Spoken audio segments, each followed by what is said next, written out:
Hey folks, welcome back to Prepping with Sarge. It is a beautiful day here in Charleston, South Carolina. I decided to take a ride and hanging out in one of my favorite spots to do a car video. So if you are new to the channel, we talk about all kinds of topics here that are related to prepping, from gardening for self-sufficiency, gardening for food independence, economic situations, economic crisis, economic collapse, prepping for financial survival, silver stacking, knife reviews, product reviews, just about anything you could think of that's modern day survival and prepping related, okay?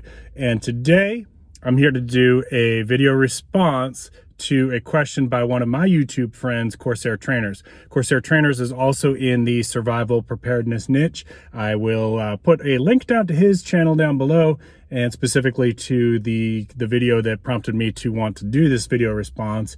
And I encourage you, especially if you're in the prepping niche, to please go ahead and check out his channel and show some love, show some support, and do all those things that we do as part of our YouTube community, right? His video question was about, what books are you reading right now? We should always be training our brain, right? So we do things to train. I know some of my YouTubers are fitness people, things like that, but we should always be training our brain, right? Learning a new skill, or at least exercising the imagination and fantasy, right? There's a lot to be gained from both.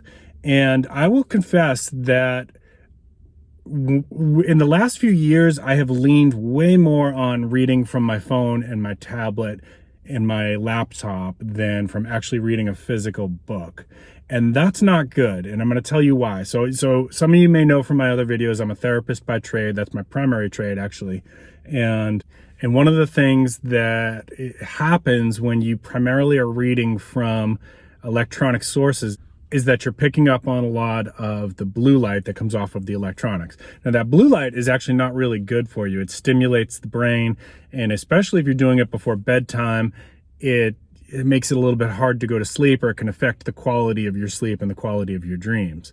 So I absolutely have been guilty of this, trying to make more of an effort, at least in the last few minutes before I go to bed, to read a paper book. And so this is the answer to Corsair Trainer's question, which is, what are you reading lately, right? So being that I'm in the prepper niche, I am reading Southern Foraging by Chris Bennett. Sorry about that. I couldn't remember. By Chris Bennett. Southeast Foraging by Chris Bennett. This is all about wild edibles, okay?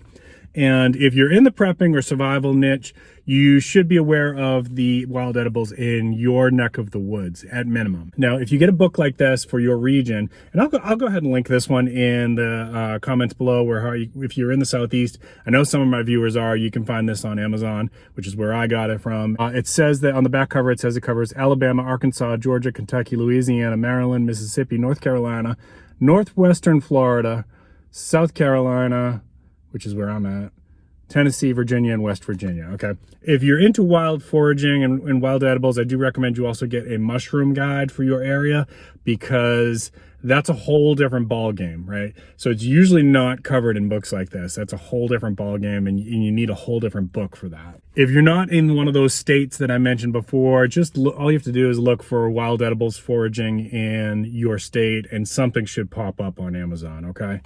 Let me show you a couple pictures inside here real quick. So for example, this is a very common one. If you live in the Southeast, I know you've seen that. That's black walnut, okay?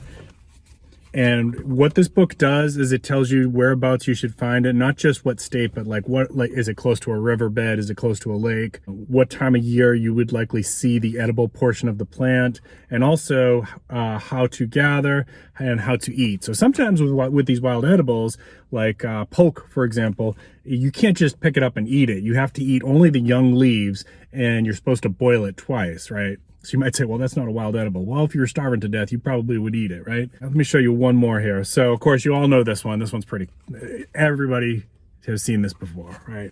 You got the dandelion. Now, the dandelion is actually one of those plants that really gets a lot of hate because people don't want it on their lawns, but it's actually one of the most beneficial plants in the Western Hemisphere. It is, I believe, the young leaves can be eaten raw or in salads. The open flowers are appealing garnishes, and they can be made into wine. I've actually had dandelion wine, and it's really good. The flower buds can be pickled like capers. The roots are most commonly roasted in the oven and then ground to make like a coffee substitute. You could probably eat those roots as like a starchy, like a potato substitute as well. After roasting the roots, you can use the base flavor in soups, salads, and desserts, okay?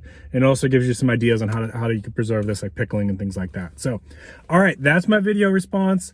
And this is a good book. I'm really enjoying it. Remember to read a little bit before bedtime. If you're new to the channel, please consider subscribing. I drop videos twice a week, always covering topics in the preparedness community, things like knife reviews, gardening, silver stacking, silver bullion, things like that.